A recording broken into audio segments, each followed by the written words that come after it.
Welcome to Owen and Brew's Barbecue. Today we are cooking up merchandise. That's right. We've got some new merchandise over at teespring.com. So if you like all the oddball foods that I've announced at the beginning of this podcast since the beginning of time, we've compiled I can't even talk today. We've compiled them into a menu and slapped them on a t-shirt. Check it out. Go to teespring.com. In the search bar, just type in Owen and Brew. We will come up, and I don't know, maybe order a T-shirt. Yeah, we have a T-shirt, we have a mug, and a sticker, I think. Yeah, and I think hopefully some more stuff to come. But really, we're here to fire up the Rhydonium Grill and cook up our thoughts on the Mandalorian Chapter 15. I'm Matt, and as always, I'm joined by my co-host, Nick. Hello, everybody. And even though I did the small plug for the merchandise at the beginning, check it out. It's really cool. So, and hope you enjoy what we do on the show. So, Nick, let's get down to the nitty-gritty and talk about this episode. Who is the believer? That's what I have written down. I think it's a dual meaning, because I think it could be either one. Because really, the heart of the episode is not in what happens; it's with Mayfeld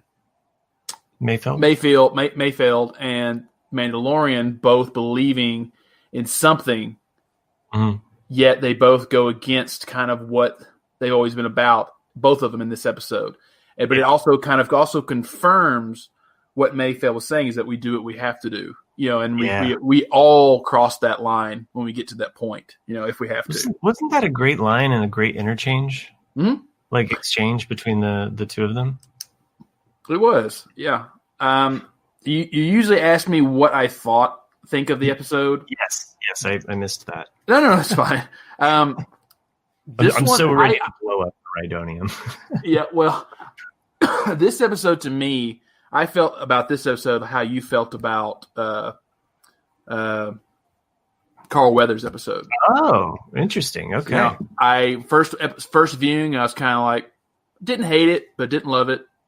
And to me, the more I've watched it, the more it just feels like what you said. It's just like a TV episode. It was not to me even though it had really good points to it and some good action in it, I felt that the writing was really, I don't mind the acting. I didn't mind the direction. I didn't mind a lot of I felt though the writing of it was extremely lazy at some points. Wow. And it's just me being OCD. And I was just like, okay, they didn't explain that. Like, why did that happen? Like, it was just a lot of just very TV show things that you can get away with of like, I'm going to do this. And it doesn't matter because it's just one episode, And so that was just kind of like, oh, okay. And then this was one of the episodes that Jon Favreau did not write or direct. So that, and I didn't know that until after I'd watched it. And someone was like, oh yes, this is the other guest director. We had your guest writer. And I was like, that makes sense. That's why I didn't like it. Is because it just didn't feel to me the way it should have. See, now for me, I liked this episode almost. It's hard to say like the tragedy because I love so much that happens in the tragedy and it's so action packed. It's just like here's your cheeseburger and fries and your Happy Meal like prize, right? Like there's just like full meal. But what I like about The Believer is that it goes a little deeper. I like the character arc and that we have this. I don't know. I mean, like the exchanging of those ideas between Mayfeld and the Mandalorian, and really kind of putting his faith to the test. Him taking off the helmet almost becomes secondary to me, even though we get a lot of face action and we got a lot of great moments, with him without his helmet. I think I enjoyed it, like probably more than you did. So that's a first this season where we've kind of split, because usually we've been a little bit more in lockstep. And I probably was a lot more down on was it a Siege than you were. Yeah, I probably like took your view down, so you'll probably take my view down. IMDb is still ranking this at 9.0 9.0. So 3 right in a row: the Jedi, the Tragedy, the Believer, all ranking very high. And so far, looking at the IMDb rankings this season, just from that point of view, is doing better than the first season. Right. So. Yeah, I mean, I think most of my nitpicks, or nitpicks, are fairly. They're really minor, but it's just stuff that I pick up when I'm watching it, going like, "Oh, wait a minute. Oh, okay." Mm-hmm. Like I'll just kind of like, "Okay, I guess I can let that slide." Then something else will happen, like, "Oh, okay." Yeah, and so it's little things that as it goes along, that just me being the Star Wars person, I'm pointing out things that shouldn't have happened, or like little things. But like I said, I still like the exchange. I liked the action. I liked everything about it in that way. It's just little things that I thought it was not. So since I don't have a lot of notes for this episode, I wish I had more. I apologize for. I've actually probably, before we began recording, you mentioned that you've watched this episode the most of the episodes of the season. So I was surprised to hear that you, that's fallen in more disfavor. I've probably also watched it like maybe one extra time more than what I usually do before we record.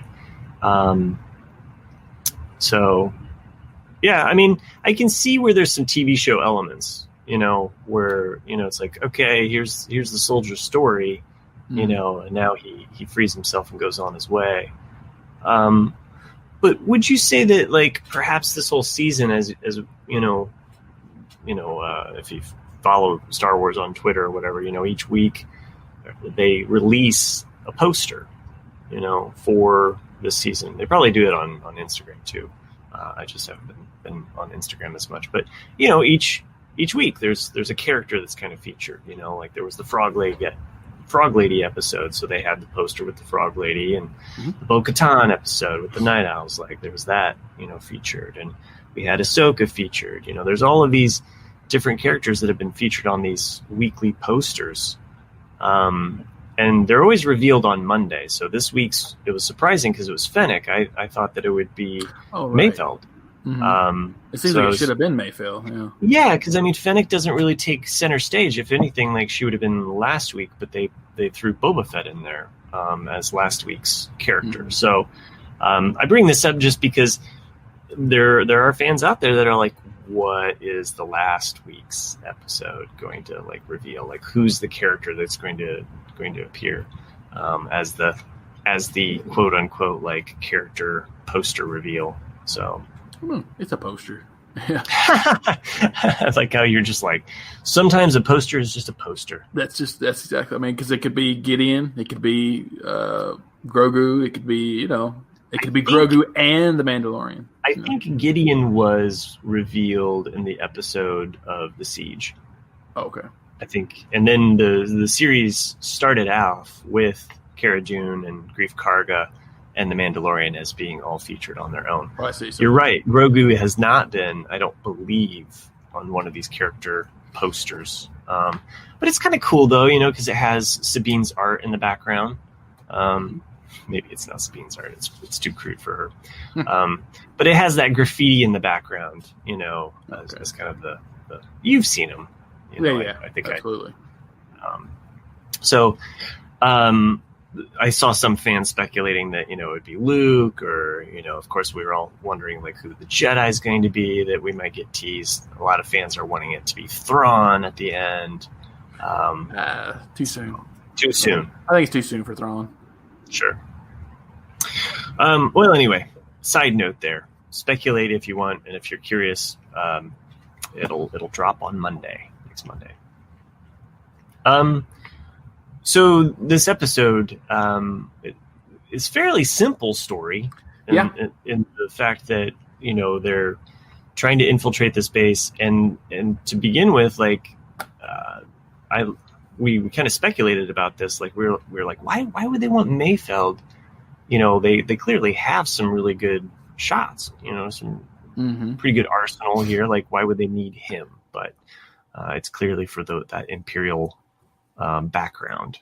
And the first thing I was happy about with this episode was that because I had said that I was like, are we going to get another prison break? Because it just doesn't seem like, and even you were kind of like, it would seem just kind of like a rehash of something like, oh yeah, we're going to break into a prison to get Mayfeld. But I liked where they went with it of just like very quickly using Cara Dune to get him out and just like, oh, here we go. It's like, oh, good. We're off to the races. Just like, boom. Yeah. Like, I liked the way they did that. It still kind of was a prison break in a way in that they had to infiltrate another building to do something. But I mean, it didn't come off as, because I guess the other reason why I didn't want there to be a prison break, but it feels like they're doing the rescue mission, in the next episode. So, I mean, I wouldn't even be surprised if the next episode's not called The Rescue. Something they always like to go with something simple, and they already from season 1 have the reckoning and redemption. So, I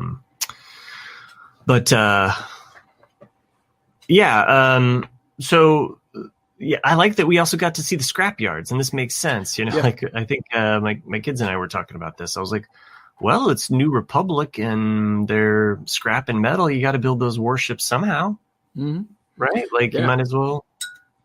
Yeah, and you saw several TIE fighters amongst the scrap, and that's even what Mayfeld was working on, was cutting up a TIE fighter. Yeah, and those crane-like AT-ATs. The AT-ATs, yeah. So cool. I love seeing those. They looked almost like giraffes with their neck cranes like sticking up so tall. Yeah, because we weren't sure, every episode it was, where we thought, this is just like a repurposed AT-AT, but I guess that's just the company that originally makes them was like, oh, we still can use the lower chassis and the legs, and we just put other equipment on top. So that's pretty cool. Well, and they have multiple arms on them too. It's not just the one crane, but it's like just like a backhoe or whatever. It's like there's a crane, and there's like they actually have 2 claws. I think some of them looked almost like they had 3, but they have the main crane part, and then they have this like little claw that can come down and probably move things out of its way. But pretty cool. Also liked seeing kind of like how the New Republic is putting these prisoners to work, even if they're not all necessarily needing to be there. So, as the general plot goes, though, they get him out. They use him to, want to get this information. Go ahead. I did like, the first funny moment in it, though. I did like that little bit where he's walking up, with Cara Dune, and then you see Boba Fett come down, and you see him kind of pause and look at him, and then he's like, "Oh, thought you were somebody else for a second. Oh, crap!" like right on cue. You'd think he'd be like looking at Boba Fett like, "This is the feared bounty hunter of the galaxy," like Darth Vader, like, "Whoa," But I like how they played it off. But then we get this other funny Boba Fett moment later in the episode with the whole exchange where he can't go into the Imperial. Like they might recognize my face. Well, because that's almost like a dual meaning, in a way. Because I was like, well, does he mean because he's Boba Fett and right. He's a bounty hunter, he's a / maybe criminal, or the fact that his face was so popular, like he's there, so many things are associated with it. So. With the clones, so you don't know.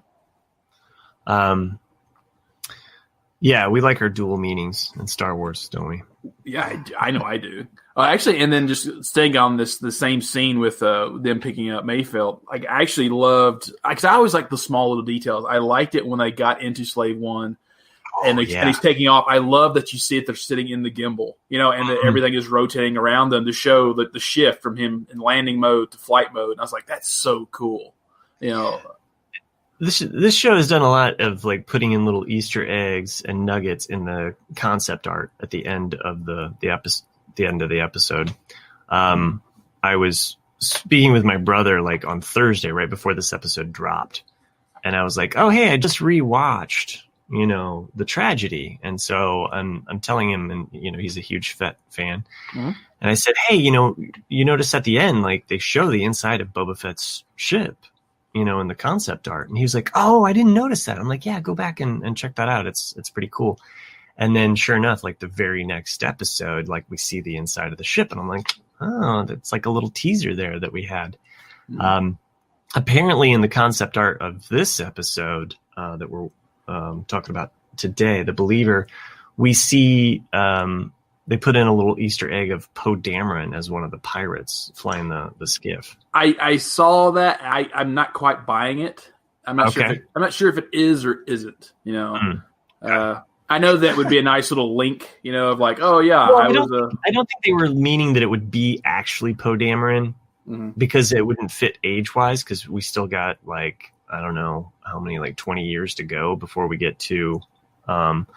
So he would have to be a teenager. I just think that it was the artists that were putting it in there, and they're like, well, I'm just gonna paint in a little Poe Dameron because I like that character or something like that, Right. Because that's what they're saying. Even even like Ben Solo right now is supposed to be like 5 years old. So like it doesn't make sense age wise for Poe to be that much older. Yeah, I didn't think of it. I thought it was more of a tongue in cheek thing, like that the artists or the people that were making it were having fun.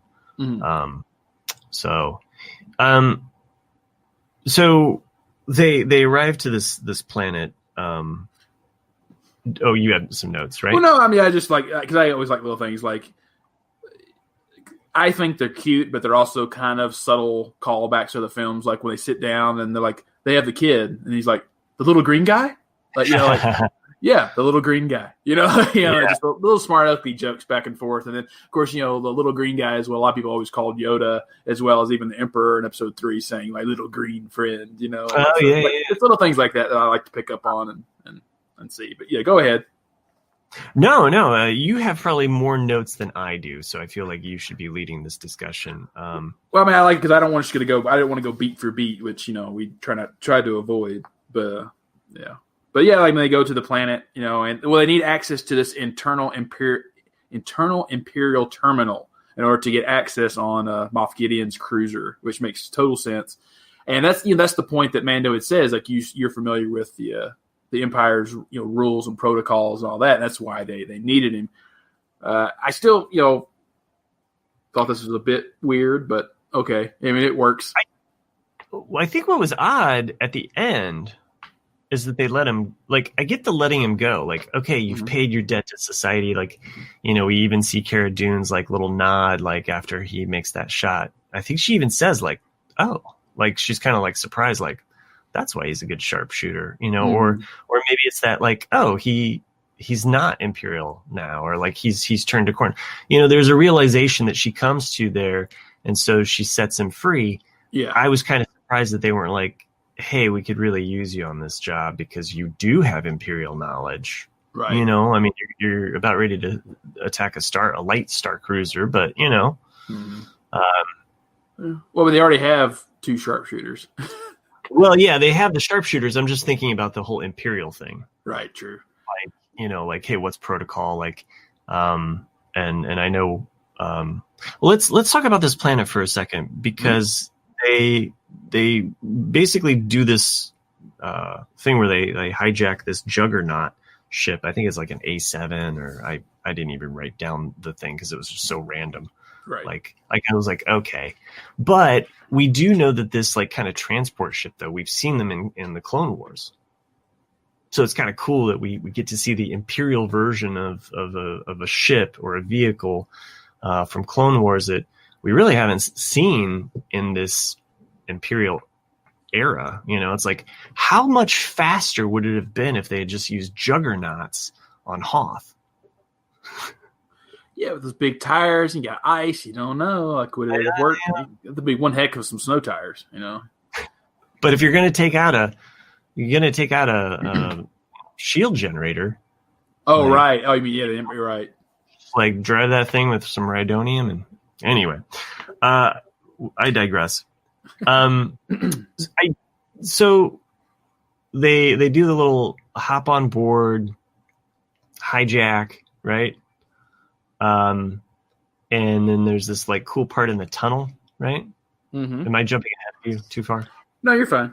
I mean, I'm kind of walking through some things because there's that great scene of seeing Mandalorian without his outfit. He's just in another, and it's like it could be anybody in that outfit, but I don't think it was him because he's a fairly petite kind of guy. So I think that actually was him. in the actual uniform.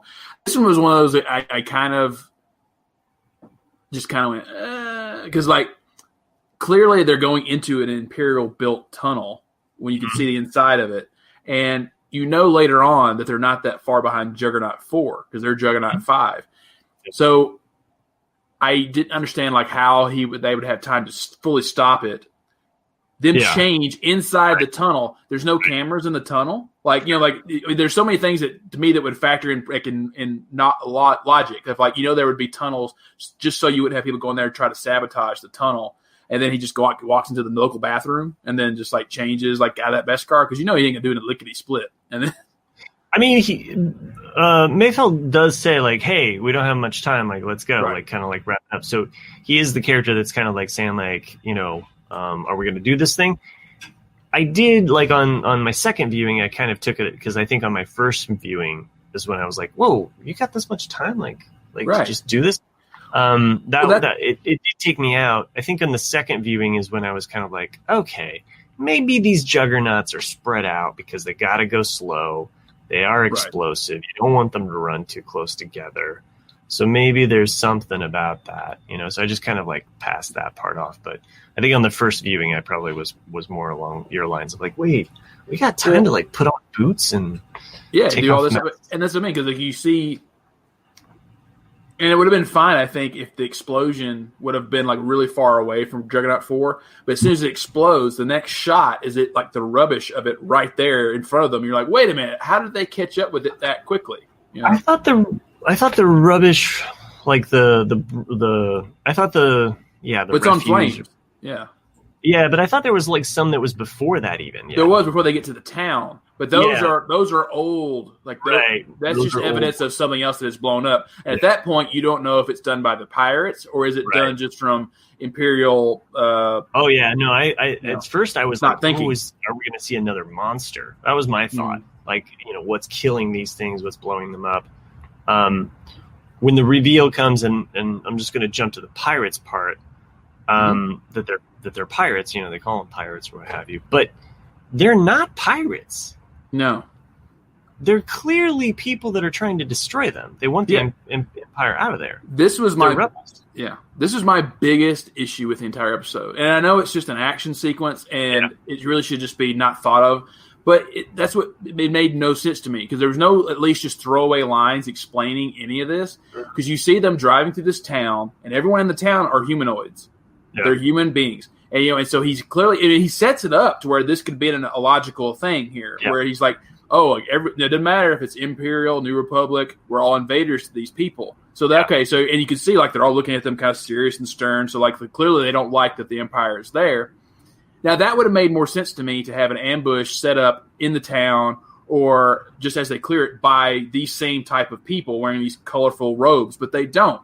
Instead, we get these pirates with the worst masks I've ever seen, probably in Star Wars.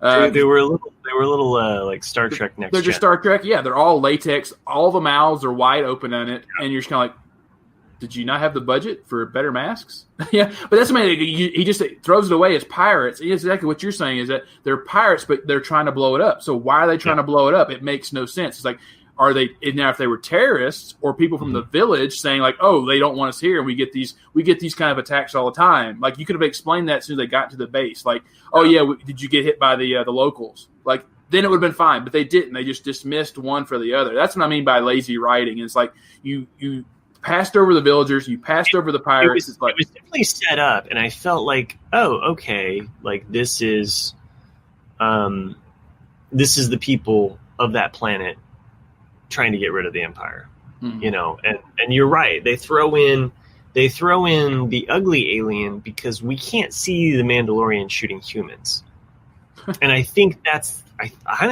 think that's the thing is that it's okay if we kill stormtroopers because they're faceless and although this episode did prove. Why can't we see him shooting humans? I don't know. I just think it's a trope that they were setting up that like okay, so senseless, like just endless death, let's just say. It's all over Star Wars. Senseless, endless death, like where we're just killing people. Right. It's part of Star Wars.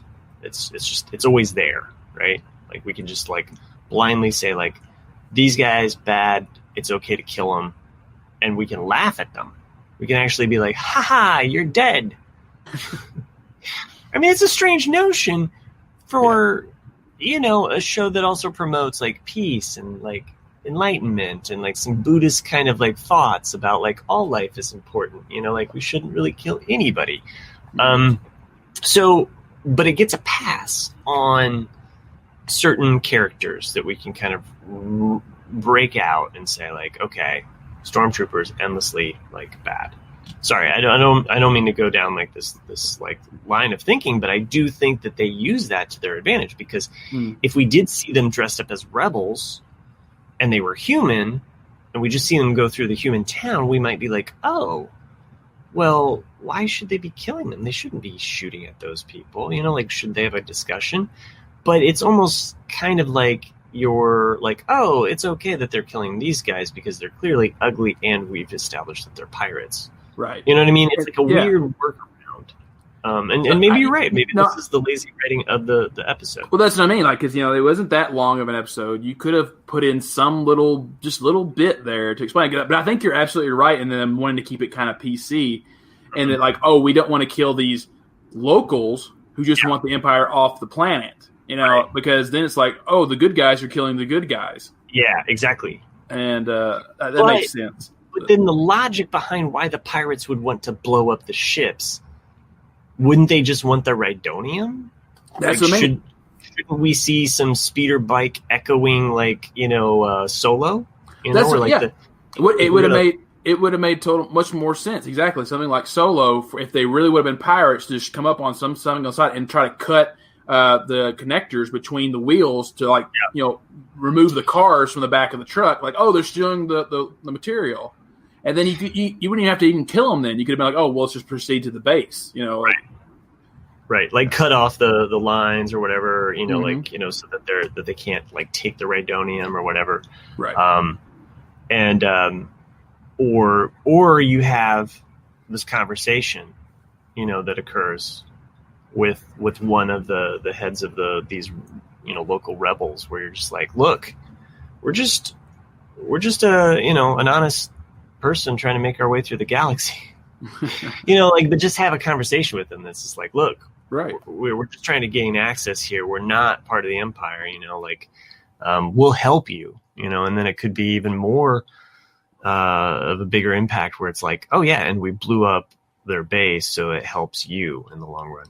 I do like the messages of war, though. So that's I mean, I'm glad that you bring this up, Nick, because as a person that likes certain aspects of this episode, and then you're kind of like getting at like the core, like the creamy filling that's just like a little sour. It's like I like the crunchy outside of the cookie. Yeah, the overall part of the story I like. Yeah, it's just me. It's like, but it's fair because it brings up like this Achilles heel of like some of the message of what they're trying to say. I mean, and let's just jump to it. The Inglorious Bastards moment of the episode, which is about a field operative, Mayfeld, being put in a position where he had to kill or execute or put through an order. He did something where I don't think he did anything. I think he had blood on his hands. He might have. Yeah. Because which might have been why he quit, maybe why he became the kind of outlaw that he was. Yeah. No, totally. I think it broke him as a person because of what he had to do. And that's why at the end, when he makes that kind of offhand comment to Cara Dune, where he's just like, I've basically atoned for my sins here, because he not only did he kill Hess, but he killed everybody in that base, though. And he does away with all the Rhydonium, which Hess is saying like, well, we're going to make that look like nothing, So, well, yeah, go ahead. Let's just start from the beginning there. Like this whole, the really heart of the story is that it's that scene to where Mayfield is really making good points to Mando about this, and because he's talking about rules, and he's because Mando, we haven't talked about it, but Mando switched out his uniform. He's wearing a stormtrooper helmet now. Well, not really stormtrooper. It's more of a driver / helmet, and so And Mayfield's really just being real with him. He's like, what are your rules then? It's like, is it that you can't show your face? Or is it you always have to have a helmet on? Or do the Mando helmet? It's like, because those are two different things. Yeah. And Mando doesn't say anything because he doesn't know. It's like, it's just, and so he's making his point there saying that, and you believe in this because you're born, or you're not born on Mandalorian. It's like, but if you were born on Mandalore, you would have been raised that way. It's very much like with religion here on Earth. It's like, oh, if you were born in this country, you'd be this religion. If you were born in this country, you'd be this religion. He's like, it's like the same as like if you're born on Alderaan. He's like, you'd believe that. And then he's like, but both of those don't exist anymore. It's funny because of the way he says Alderaan, because he says it Alderaan. Alderaan, yeah. And I kind of like that because Bill Burr either knows how to pronounce it, and he just didn't give any Fs. Yeah. Or he doesn't know. Right. And he just pronounced it with a colloquial accent. And both I love. So I'm fine with it. I think it's great. It's just like how we have Han and Han. So, but I think even though it's not really expressed, I mean, it is expressed, but it's not verbally said. I think what he was trying to say here is that not everybody is bad. It's like, that's what he's saying. Like with the Mando, he's like, how many people died just because you were Mandalorian and you killed those people, because of this. And he's and I think he was trying to say like, that your family, which was his family, which was the Imperial, it's like those people were good people too, just doing what they do. And you could see that when they pulled up, that all those people in there were cheering them on. They seemed to be friendly people. They were just doing their job, or like they probably didn't ever think they were on the bad side. And I think that's when you get this next scene, the later scene with Hess, that's what brings it all back up, is that you see him discussing, the dehumanization of what Hess did. And so I'll just go ahead and skip to that part. So they're doing a toast, and Hess, you can tell Hess is a real diehard Imperial loyalist. And they toast to Operation Cinder. Now, for everyone who doesn't know what Operation Cinder is, because it's actually a very the order is known, but the other things they talk about is not. So Operation Cinder is the basically scorched earth plan of the Emperor. So if he dies, he basically believed that everyone should die, like rebels, Imperials, everybody, because after I'm gone, there will be nothing left. Mm-hmm. So he issued the orders to his most loyal people to destroy what they could. Now, Burning Khan, which is the planet that's referenced, is actually not really well known. It was only in little tidbits. It was in the first mention in Star Wars Uprising, which was only a phone video game in 2015. It was also included in Marvel's Shattered Empire comic book series in 2017, and Battlefront 2 in a very small introductory part. That's it. And what Burning Khan is just like the planet that we're looking at right now. It is a mining planet that was basically Imperials and families that were families of the Imperials, just to take this stuff out to help build the Empire. And so this is kind of what I'm getting at with Mayfeld. Like, he might have been that guy who maybe not issued the order, but carried it out. But that's what he's saying. He's like, these people were his family. These people were his friends, and he killed 5,000 to 10,000 people of them like that, just because it was the Emperor's last order. And so I think that's what he's kind of getting at. That's another thing. What I mean by, you kind of have to really read into these scenes, I felt, to kind of get what they're getting at. And I think a little bit more writing could have really driven the point a little bit better. Because it took, like I said, I watched this 4 times. It took me a couple of viewings to really fully get what Mayfeld was getting at. I mean, I think that's where upon my rewatches, I just was like, oh yeah, he was part of, he definitely had his finger on the trigger for this Operation Cinder. I mean, obviously because he survived, but there's also just that fact that he just feels like he has that guilt, like I said, that he feels that he's relieved of at the end. So I like that kind of karmic cycle, payoff there. Of course, all the people of those families of those aliens that died, but whatever. Something a little tidbit for everyone out there, and maybe not know Matt either. The actor who played Hess, is the Night's King in Game of Thrones. Of course, you can't tell because he's wearing makeup, the blue and all the spikes and everything. But that's just one of those. I did read that, and so I was like, so it was funny, to have the two actors from Game of Thrones. Of course, they were never in a scene together. No, they were never seen together. No. So, and he never had a line. Right. He just looked spooky the whole time. You know what looks spooky the most, though? A commercial break? No. You got that right. So now that we're back from the commercial break, we've jumped around to some really meaty parts. One thing I meant to mention, the first watching of this is just that, and we were kind of talking about it, the whole pirate action, but just how with each pirate thing, it almost got comical at some point. He kept looking back and there was like more and then more, and then he has that like Captain America moment where he's like, okay, I'm going to take them all on. There's 5 of them or whatever, he like positions his body. Speaking of superheroes, he also has a Superman moment where he uses his armor to block and he just gets chopped. It just right heart habits. Yeah. There was a lot of like physical acting that I felt he did in this episode that, like carried through the idea that he's always in this armor. That like using his arm to block, he thinks that his armor is going to protect him. And then B, the talking dialogue scene where he has his helmet off.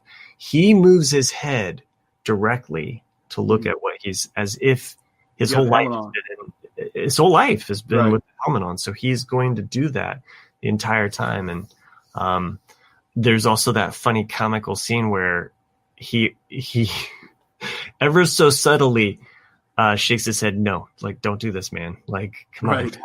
Like he knows what's going to happen. Like, so good. I love that. Where was I headed? I'm headed. That's a good question. I'm headed to the moment where the TIE fighters show up. That was cool. Yeah, because it was such a weird feeling. You're like, that's TIE fighters. Like, you don't want to cheer them on, but you're like, oh, they're actually doing their job for once. They hit something. Yeah. Well, that's why all the troopers that were out on the ground that welcomed them, they couldn't have done anything. That was another. Yeah, true. But that was another issue I had. Just a very small one. Is that I think the approaching shot was actually reversed. Either that or it's just someone who knows nothing about the military. Because if you look at it, the first shot you see of the troopers as they're pulling in, they're all saluting with their left hand. Oh, okay. And you don't salute with your left, you salute with your right.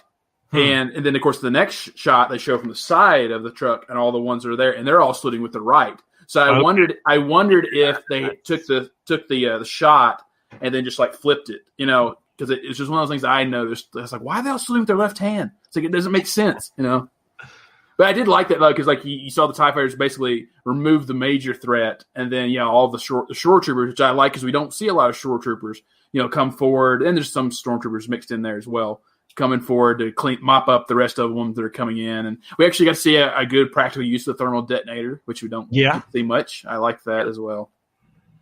And looking at those pirates again, like they do look like they have some of the same clothing. Like as the locals did. So it just again, I think it feels like one of those things that like you're okay with him throwing him down and running him over.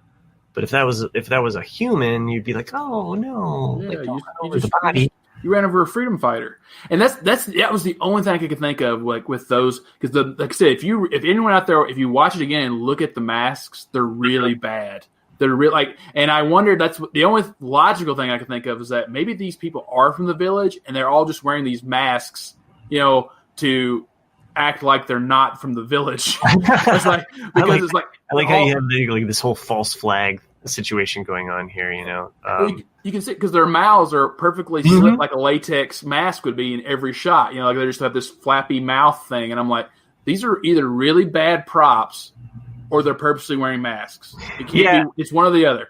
they definitely like that alien. They could retire, and they come off as just being a little bit too next gen. Yeah, it did. Yeah. And honestly, like here, I feel like you could have brought in a classic, Star Wars alien. And we're like, okay, yeah, sure. Like even some of the bad ones, like the wolf people.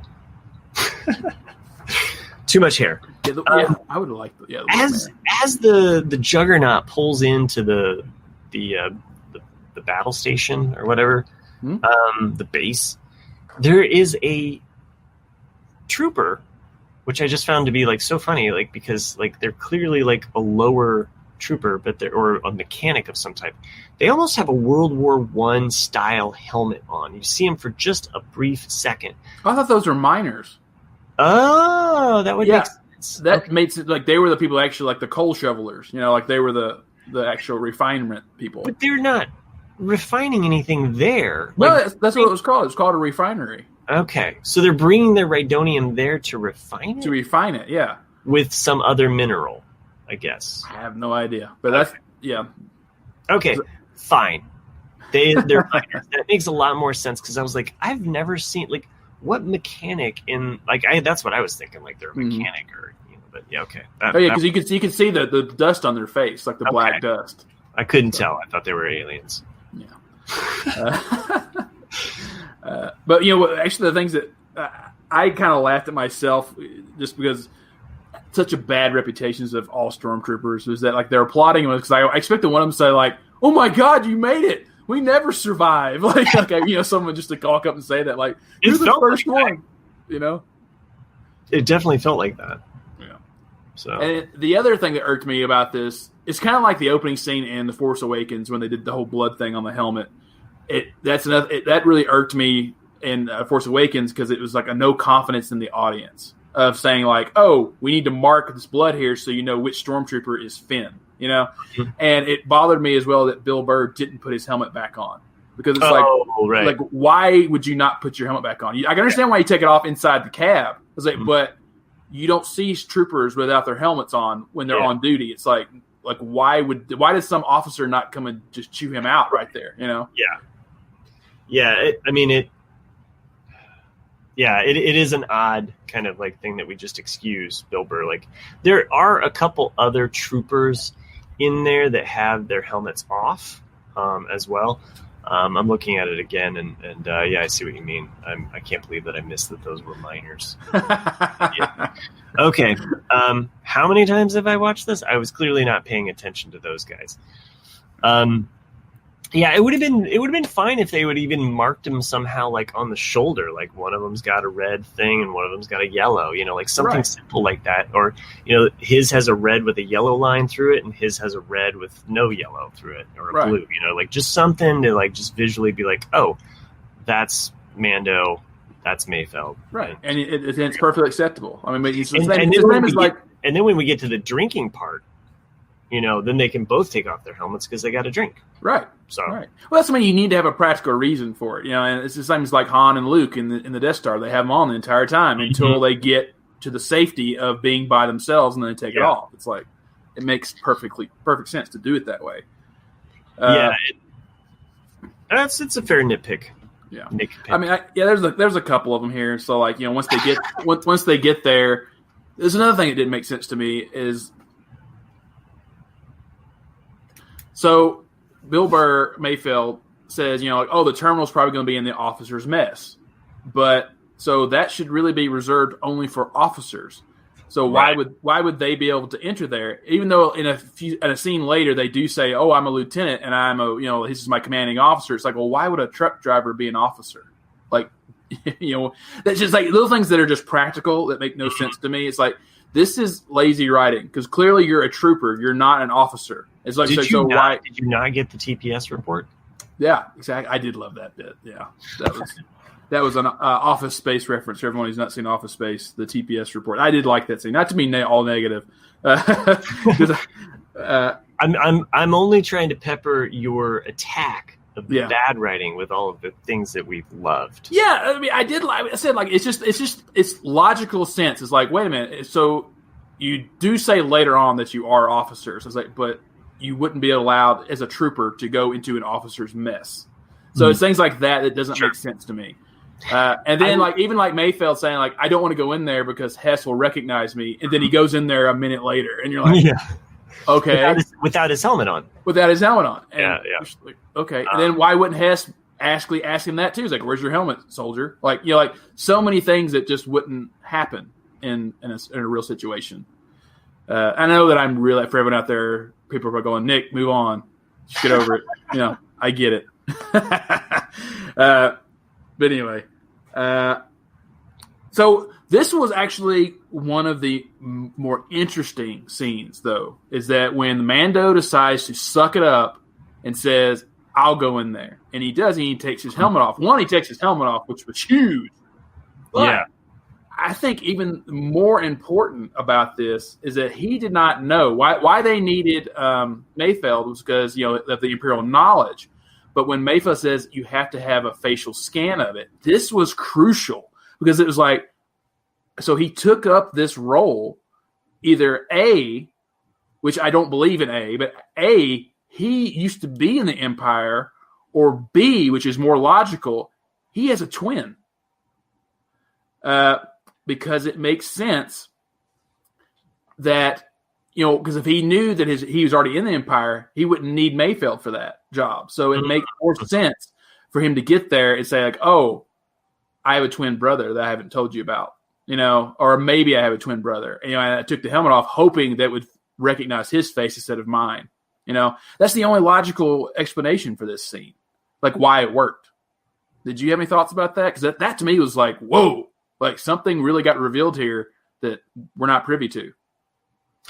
I was definitely like, well, if his face gets scanned, how would he have access? Yeah. Like, wouldn't it recognize, like I get a fingerprint and it's like, oh, you were arrested for allegedly murdering someone. And I'm like, you can't pin that on me. Right. Okay. So, don't worry, everybody. The charges have been dropped. But only in one state. It's why I live here. It's a prison. Okay, so you didn't have a thought about the scan? I mean, as in, like, could it be a twin? How did it recognize his face? That's what I'm saying. I don't know. Okay, my only other thought is like Moff Gideon knew who he was. Like Moff Gideon, like said his name. He's the only person that that's why we got a name like last season. So perhaps he's in the data bank somewhere. It would be surprising if he was in the academy because we saw that he was basically taken as a child and under Mandalorian care. I don't know. I have no way to rectify this. It's like, how do you rectify what? Yeah, I'm just trying to think of like situations where this could be so true because I'd forgotten that Moff Gideon did know his name. Yeah. So what if he did work for Moff Gideon at some point? Like what? I mean, there's so many things of like. It's kind of like what we're talking. How does he appear on a register? Yeah, that's what I'm saying. Like maybe he did. Maybe he did work. Maybe he, after he got raised, he worked for the Empire. Or maybe there's so many ways you could do it. There's several loopholes that the Mandalorian, let's just say, as Star Wars fans, they just give zero F's about. They keep creating them. Star Wars fans are like trying to do like the Charlie Day, like map in the background with all of the lines, like It's Always Sunny in Philadelphia, you know what I'm saying? Like, like as Star Wars fans, we're just trying to make it work. Okay. You talk to somebody like Nick, we're going to find out all these holes in the sequel trilogy. Meanwhile, we come to the Mandalorian, we're trying to hold it together like the Razor Crest. We don't care how it works, but we'll make it fit. We'll make this logic make sense. It's kind of like what happened with Boba Fett's armor. All of a sudden, like, we've got to talk about that. Yeah. Hey, we got to go and find, bring this guy out of jail. But first, I know an artist. Her name is Sabine. She's gonna do a really great paint job on you. Or does Boba Fett just keep his armor like spray paint, like it's all in Slave One somewhere? He's got his own like arts and crafts, like little I felt it was a bit too shiny. Was it's too perfect. Like I like the pale green scratched up look of the original trilogy. I mean, I get it. It's he cleaned it up and made it all nice. But to me, it's just like, okay. But when did we have? Okay, so when did we have time to do this? yeah. This is probably my biggest complaint of season 2 thus far. Okay, we definitely had some things that we could rail on season 1 about, but the inconsistency of some things like where we got to the siege and where it's just like, wait, how nice is this ship, or how fast could it get this good? How fast could they fix up a ship? Like some of these like how did Boba Fett's armor get all of a sudden like painted? Like seriously, like I feel like he stopped by like a place that was right between a vape shop, a nail salon, and there was a tattoo parlor, and he's just like, hey, like a body shop. He's just like, spray it, you know the colors, Trademark. Anyway. What did you say? It's a trademark, like the trademark, baby. Yeah, exactly. Like I got a wheat crest here, I mean, Yeah. that's pretty. Yeah. What was he have? A stencil just laying around, like, psh, He's got it. It's perfect. Okay. I did like that they kept the dent in the helmet. Yeah. Because I assumed that because it's Beskar, that in order to dent Beskar, it has to be something pretty heavy duty. Pretty heavy. And to get the dent out would be just as equally impossible. So it's like, just screw it. Let's just paint over it. You got to reforge it. Yeah. But apparently it takes paint. Excellent. I don't know. I mean, that was my probably like going through the whole episode. I was like, wait, what? Like I can look past the tunnel scene. I can get past certain aspects of that. Let's get to the breakout scene where basically like Mayfeld is just like, that's it. I'm shooting you dead, Inglourious Bastard style. Well, it was great because. Exactly. Well, I guess that's not quite how it ends with Inglourious Bastards, but he kind of takes matters into his own hand and basically Han Solo shoots him. What's up? No, that's from Inglourious Bastards. Like, I did like this exchange because you can see the tension from the beginning of it, and then with Mayfeld wanting to probe Hess's mind, because like it's something he probably never got to do is like actually talk to the commanding officer and what his thought process was behind those orders, and then just his cavalier attitude about, they died heroes of the Empire, they died for the greater good. So it's like, and then the fact that he doubles down on it and says, all this mineral, that you just brought in, it's going to make Vernon Khan look like nothing. And I'm not sure if that's going to maybe go towards eventual Starkiller base. Who knows? But so I think that's really what sealed his fate. It's just like, I'm not going to allow you to kill innocent people anymore, and just boom. I love the actual more than him shooting him. I love the look of the shore trooper who's like just got his little meal tray there. Like I'm just wanting to eat, dude. I gotta have my snack, and by the way, speaking of Starkiller Base and First Order, I think of them as a completely different like army. They are, like whatever the Empire is doing in this era is separate from the Empire that went deep into outer space to sow the seeds of First Order. They are, but I'm thinking more like what we saw at the end of Episode 2. Where it's clearly the Confederation of Independent Systems has the plans for the Death Star, which they wound up being in the Empire. So it's like, this could be the same thing to where like, the Empire is building or has ideas for these things, for when they come back, but then our little fragmented group is going to steal all this stuff and go with it. Sure, no, I'm laughing, like imagining like Death Star 3. Because the first two worked so well. Yeah. We're not going to make little holes in it this time. We're going to put the little sensitive pad on the surface so they don't have to go into the planet. They can just shoot it from the top.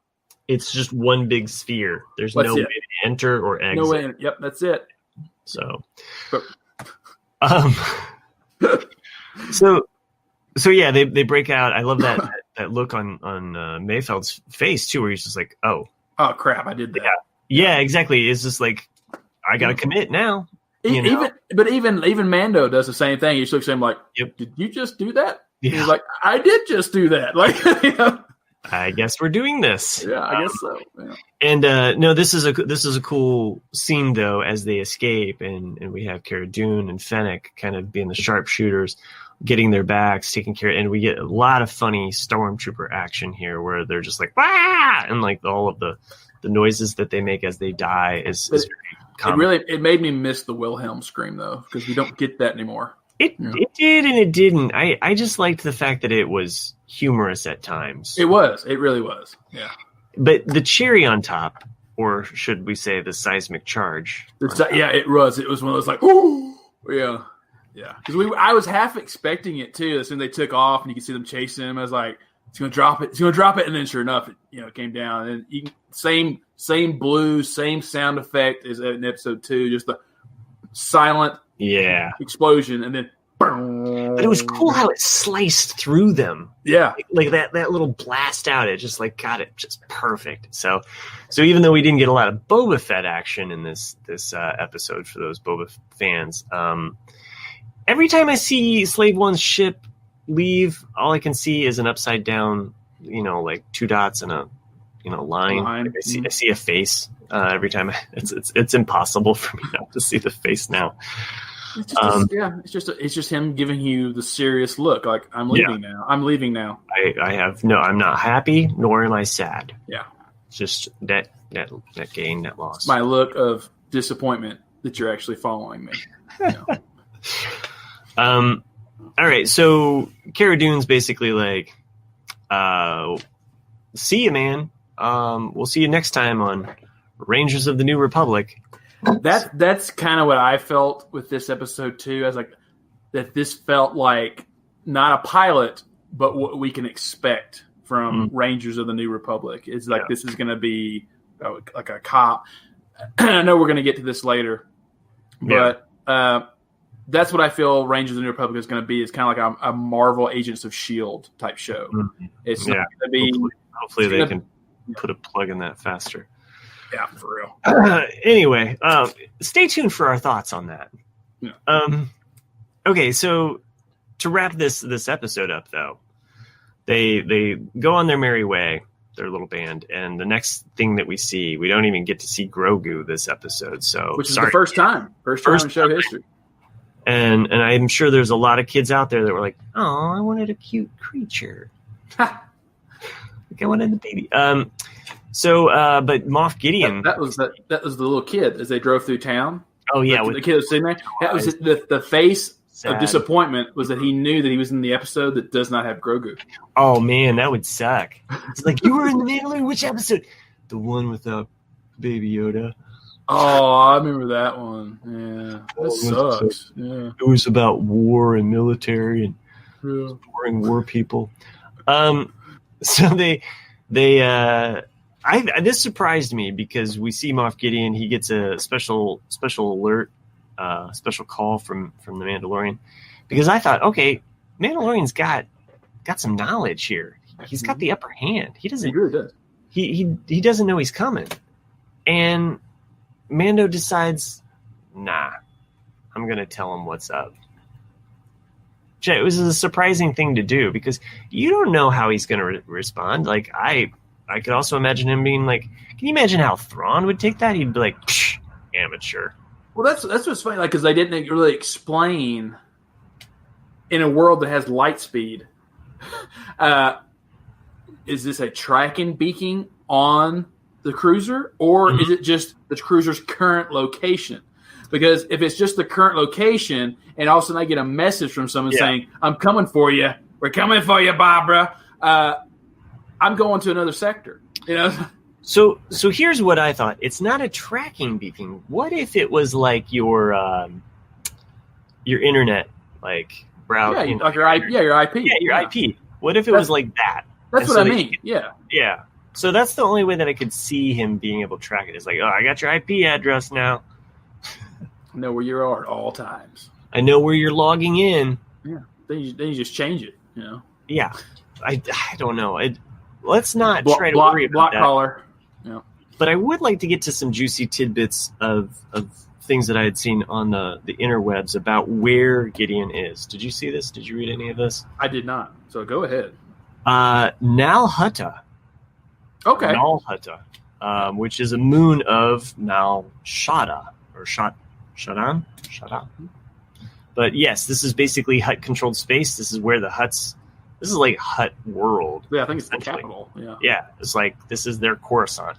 So, well, like I don't know why I'm having to mansplain this, but like because now Hutta in Hutt space is like the capital of Hutt space, whereas Coruscant was not in Hutt space. It was kind of this Jabba's little alcove, like he kind of had formed his little area. Oh, you mean Tatooine? Tatooine, sorry, yeah, you said Coruscant. Yeah, no, I was just meaning Coruscant being like this is the capital of like the what is the I don't know, political center, right. Commerce center, but yes. Anyway, for the layperson, now Hutta is basically like Hutt capital central, which if that's true, if this plays out, like that's where this main battle or this main setup or whatever we see goes down.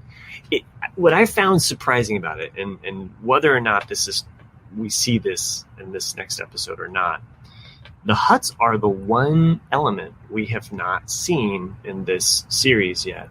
Right. I'm not like a huge Hutt fan, like, oh, I got to have my Hutt. And I don't think there's a lot of people that are because of what happened with the Clone Wars. I mean, Zero? Yeah, like Zero is the Jar Jar Binks of the Clone Wars. He is. He really is. I mean, when you watch Clone Wars, you actually like the Jar Jar episodes. I kid you not. You will like the Jar Jar episodes. Anything with Zero the Hutt, you're like, is he dead yet?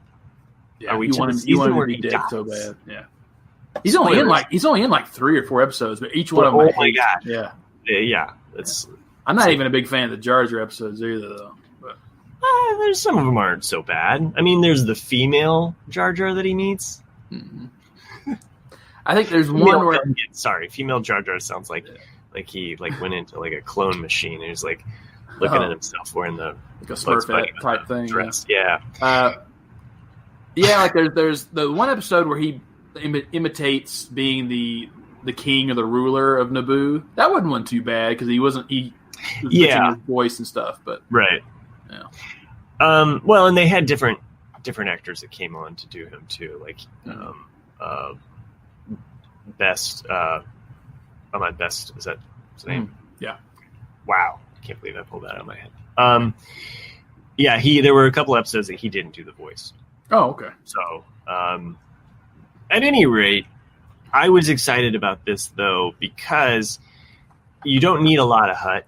I'm not saying like a Hutt's going to be a main character, and we don't need to see that. However, it would be a cool planet, a cool background, and a cool thing to open up that I don't think a lot of people would, Well, it makes me curious if we do see Hutts, because I know they've tried to keep the effects very practical. Yeah. Whereas then, the little bit they added into episode 4 was all digital, which they had to be. I am curious what the budget would be to make another practical Hutt, because I mean, it would be so big, Right. I don't know. I don't know how they would do it or if they would, but it is interesting. Even if we saw like a Hutt on a hologram sending out mercenaries or something like that, or like him making a deal with a Hutt or so, I don't know. There's a lot of different directions there that could go. And we know that Mando does speak some Huttese. So. He does. That's right. So, I mean, if he's in his space, like no wonder he's calling him up. He's like, "I'm coming for you, and you're in my hood."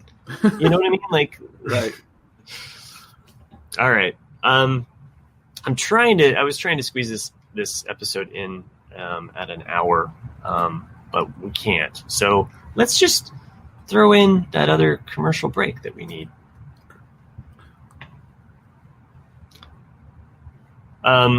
Nick, you have some more things to say about this episode. I can feel it. Actually, I don't. Oh. Let me see here.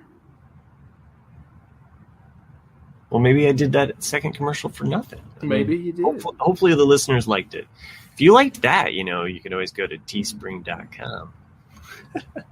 Check out our new t-shirt. Search Owen and Brews. Or just Owen and Brew. Nick and I had talked about doing a bonus episode, a second episode tonight that we're going to release separately, where we dive into some more heavy Star Wars news. There was a lot of news about the shows that are coming up. I would like to kind of just do a deep dive with him and kind of, who knows how long that episode will be, but that will be a secondary episode that we will put out there for the listeners. Whether it's free or on our Patreon, I don't know yet. So way to play it safe. Yeah, playing it safe. But if you aren't a patron, you can do that by going over to jandjack.com and click on the patron link. You can help out this show as well as other shows on the Jay and Jack network. You can send us an email. Tell us what you thought about this season. We haven't gotten a lot of emails, and all of the emails that I've gotten are just ads, spam bots. So send us an email at theforceiswelldone@gmail.com. Just spell it all out. theforceiswelldone@gmail.com. I'd like to thank certain patrons that make this show possible. If you like what we do, like I said, perhaps that Star Wars news will be a bonus episode. Maybe we'll release it for free. Maybe we'll do both. I don't know. But these patrons make this show possible, and I like to make them Star Wars episode themed. So we've got TPS Report TAC. Nice. Thanks. Watch out for Explosive Eckhart. He's got Richter Rhydonium. Oh, God. That was a stretch. That was a stretch. Well, I was trying to go for the alliteration. I reach for the stars. I fall. Valen Ed Hess. That one doesn't work. Oh, making him the bad guy? I was. Miggs Mayfeld. I always want to call it Mayfield, right? Yeah, I would say Mayfield as well. Even when I'm typing stuff out, it autocorrects it to Mayfield. I'm like, no, it's a name, damn it, Mayfield. It's like that stupid Ahsoka autocorrect. So for all those people out there that are trying to type in Ahsoka, sometimes we'll flip those letters around. Miggs Mayfeld Maggie. I'm a sucker for the alliteration. How else am I going to come up with these names? We've got Juggernaut driver Joanne and Gideon, not so giddy, Greg. Hey. Yeah. Well, I was trying to go for the end there. Like, what's going on in Gideon's mind there? Do you see me? Let me find it real quick. Here it is. So the actor that plays Moff Gideon recently was quoted, I guess in a magazine, or maybe just, who knows, audio. I thought it was funny. And they were asking him about his role on the show, and he said, well, I have 4 daughters that watch The Mandalorian, and obviously the world is like, it's the Baby Yoda show. And I'm never jealous or having problems with that. But I have to say 2 of my daughters texted me, and 2 of them called me roughly at the same time, and always say, Papa, please don't hurt that baby. Don't you hurt that baby. And I reply each time, I'm going to squash that little big-eared bastard. So you gotta love actors who love their roles and also tease their children. Esposita. I wanted to say Esposita Ed. That was one that I was toying around with. I was toying around with trying to come up with names for all of the different patrons with the different actors. So there you go. There's your bonus one. And I'll come up with some better ones next week. So. This was a great show. Maybe not so much for Nick, but it was at least 9 in 1 million. It's rated 9.0. Rated 9, yeah. It had to come down. Maybe. Great show, guys.